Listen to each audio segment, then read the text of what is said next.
আসসালামু আলাইকুম। আজকে আপনাদেরকে গরুর হাড় বা পায়া যেটাই বলেন আঞ্চলিক ভাষায়, সেটা কিভাবে খুব সহজে রান্না করা যায় সেই প্রসেসটাই আমি আজকে আপনাদেরকে দেখাবো। আপনাদের মূল্যবান সময়টা কোনোভাবেই আমি নষ্ট পায়াগুলোকে ধুয়ে ক্লিন করে নিলাম এবং যে উপকরণগুলো দিতে হবে সেগুলোকে আমি সব মশলাগুলোকে ভালো করে এটার সাথে মিক্সড করে ম্যারিনেট করার জন্য 1 ঘন্টা জন্য রেখে দিলাম। তারপর 1 মগ পানি দিলাম কষানোর জন্য। পরবর্তীতে আমি আরও পানি দিব, আগে এগুলো দিয়ে কষিয়ে নেব।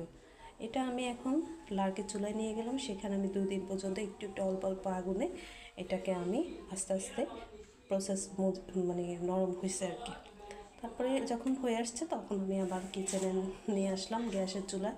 সেখানে আরও কিছু মশলা দেওয়ার বাকি ছিল, যেগুলো আগেও দিয়েছি। এখন আবার যখন হয়ে আসছে তখন এগুলোকে আমি আবার বেটে গুঁড়ো করে তারপরে এটা আমি আর দিচ্ছি, দিয়ে দিলাম। দিয়ে এটাকে আবার একটু ভালো করে জাল করে তারপর এটা মিশিয়ে নিলাম। ভালো করে জাল করার পরে কিছু কাঁচামরিচ দিয়ে দিলাম।